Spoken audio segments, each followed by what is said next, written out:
Good evening and welcome back to 31 Horror Nights. It's October 11th and tonight's movie is Barbarian.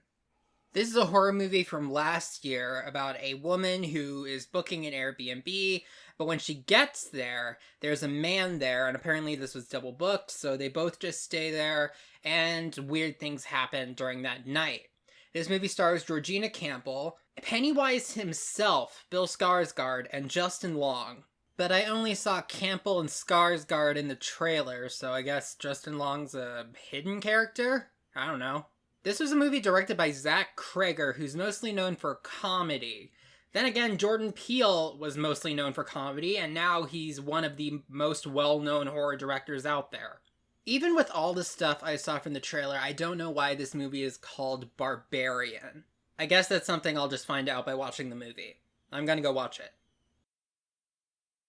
Okay, bad news. I still don't know why this movie is called Barbarian.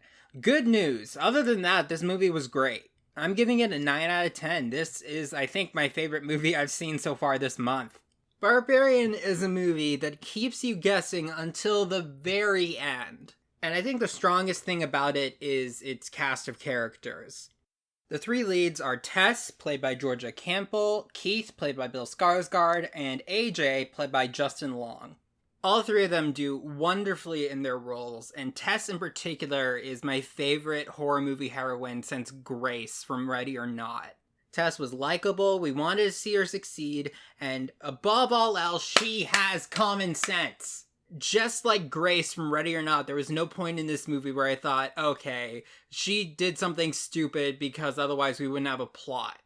Bill Skarsgård's character as Keith was my least favorite of the three leads, and I know that this isn't fair to him, but it's impossible for me to think of this actor without thinking of Pennywise. And I guess he should count himself lucky that he was in, full makeup and prosthetics, so he doesn't really look that much like Pennywise, in his everyday life. But even the movie knew about this, because there was a throwaway line where he says, "What, do I look like a monster to you?" Just like Tess, Keith was kind of just like the everyman kind of character. AJ was a lot of fun. He was the one played by Justin Long. He is an actor type, and he is a total douchebag, and it's very funny. Funny because of how much of a douchebag he is. You almost feel sorry for him, but then you kind of don't. He's very entertaining, but not at all likable. Of all the movies I've seen, Barbarian reminded me the most of Don't Breathe, and I did not love Don't Breathe. It had a really, really good premise, but the characters were so stupid in that movie. And this one, it's like Don't Breathe, except the characters act like regular human beings and not idiots in a horror movie. Also, going into this, I was wondering if it was going to be like a horror comedy, and no, it's more of a straight-up horror movie, but there are funny moments in it. Besides that sort of meta line I mentioned already, there is a point where Tess is in the basement, and she discovers the secret room, and she looks down this dark corridor in this house that she doesn't know anything about, and then she looks at it, and then she just goes, "Nope," and then she just sits somewhere else. I thought that was very funny. Of course, her curiosity does eventually get the better of her, and she does explore a little further, but she does it in a smarter way. She, angles a light with, a mirror so that she can at least see down the corridor. Again, Tess never does anything stupid in this movie. On the subject of whether or not this is a horror comedy, I don't think it's meant to be a comedy. There are some points where the situation gets so over the top that it kind of becomes campy. But I would describe it more as a horror movie that occasionally has a sense of humor.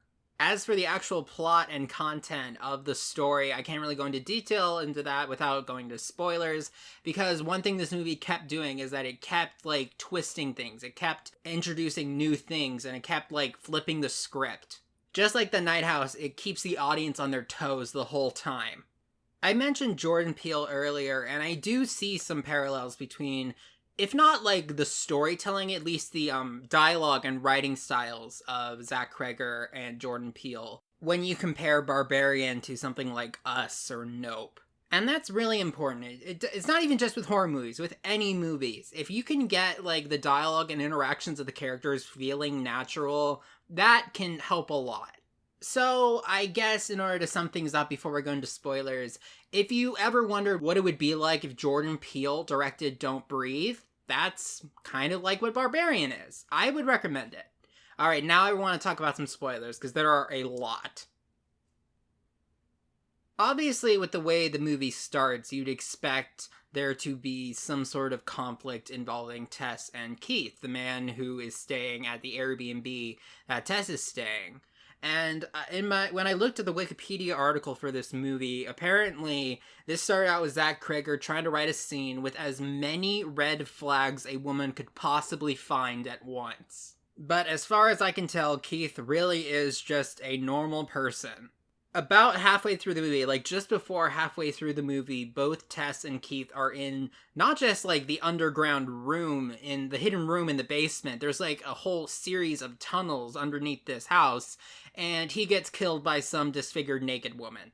And then, immediately after that, we cut to AJ, who we hadn't even seen at all in this entire movie at that point, in his car driving around when he gets a message from, I guess, his agent or his lawyers that he is being accused of sexual misconduct and his career is basically over.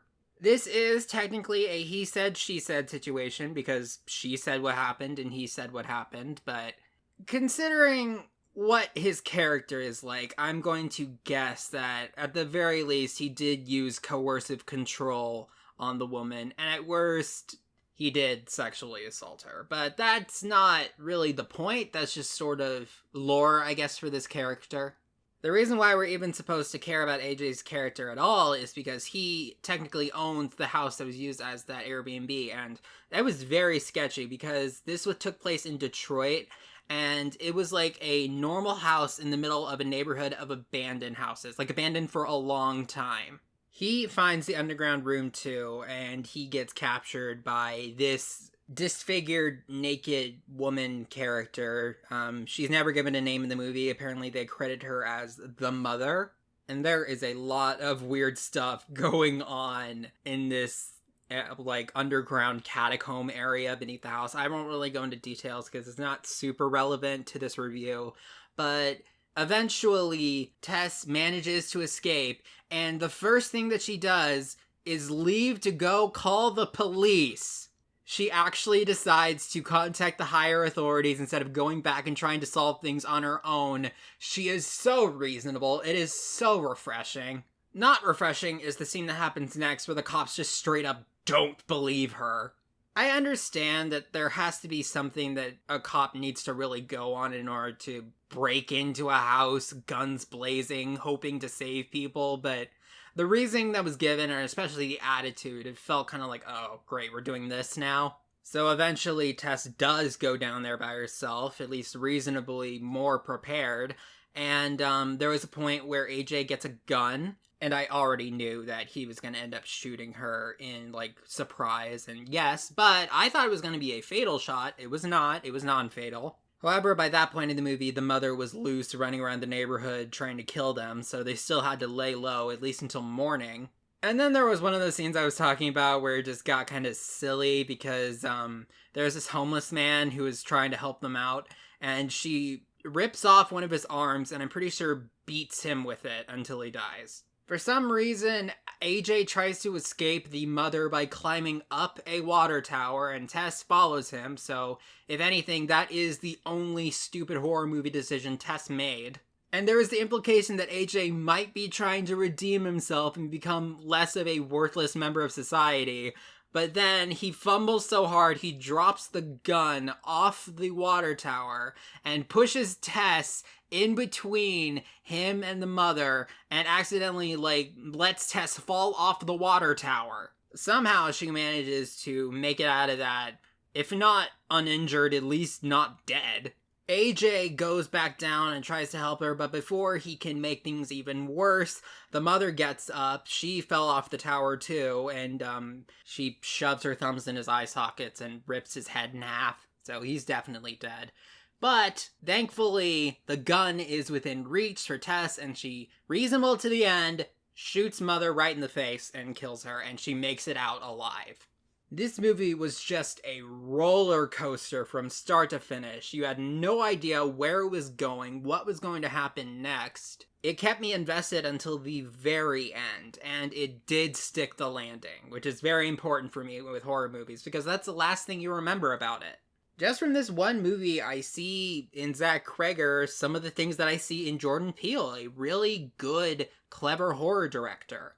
It was very strange when it comes to its plot and its twists, but it was grounded by actual, like, regular characters who acted logically and made sense.